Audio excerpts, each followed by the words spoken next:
Hi students, welcome. So now we are going to discuss about development of surfaces topic. Our problem is a pentagonal pyramid of base side 30 mm and height 60 mm stands with its base on HP and an edge of the base is parallel to VP and nearer to it. It is cut by a plane perpendicular to VP and inclined at 40 degree to HP and passing through a point on the axis 35 mm above the base. Draw the development of the lateral surface of the truncated pyramid. Clear? So you know that the frustum pyramid means the cutting plane parallel to the base and truncated pyramid means the cutting plane is inclined to the base. So based on that problem, pentagonal pyramid, you know that orthographic. So in top view, the top view pentagon surface is visible, clear. And when one of its edges is parallel to VP and nearer to it, therefore, uh, one edge is parallel to XY. Then you draw the front view, visible and invisible edges. Then we go for development part. So you draw the true slant length, but in this case the extreme right edge, the edge is only slant length. But what is a true slant length? It's nothing but the true slant length is called is in top view the slant edges is there, no, o to a b c, like that one. So that is the radius. You draw one arc up to that the line horizontal parallel to x1 and is passing through apex on the top view.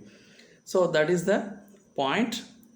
So you draw one projection line and it join within front view o dash. So now the thin blue color in front view, that line is called true slant length. So therefore now in development you draw the line parallel to that true slant length, clear. Then we go for arc.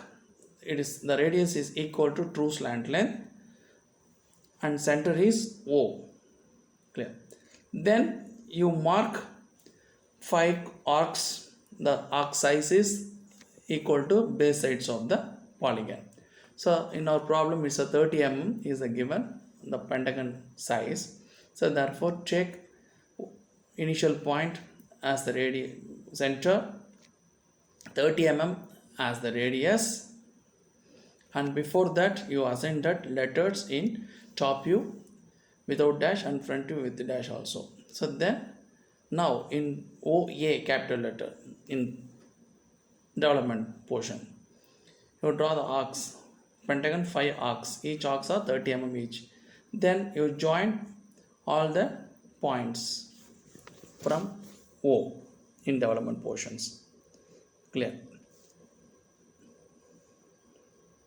So that's our OA arc, OB, OC, OD, OE and final OA. That is the lines, clear.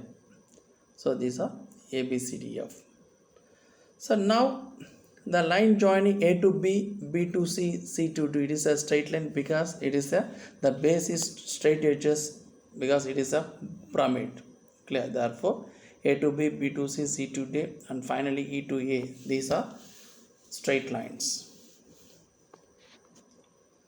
clear. So now this is the actually OA, OB, OC, these are also dark line now before cut. So let us consider a pentagonal pyramid. It's cut by a plane perpendicular to VP and 40 degree inclined to HP and passing through a point on the axis 35 mm of the base, clear. Draw the development of the truncated portions, that is called truncated pyramid. The cutting plane is inclined to the base, that is called truncated, we know that. So we select the cutting points on the axis is 35 mm above the base and draw the line inclined 40 degree to HP and perpendicular to VP.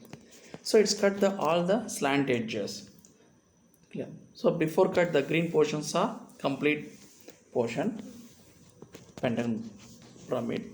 Now you cut and remove. So from the observer up to that cutting points, the top portion, the white portions are removed. Same in development portions also, we want to remove it that portion, finally we get that. So assign that numbers 1 dash 2 dash 3 dash 4 dash 5 dash and the corresponding OA, OB, OC lines. Then O as the center in the development area. Okay, you draw the n number of concentric arcs based on that O, one dash point projection, that is the radius.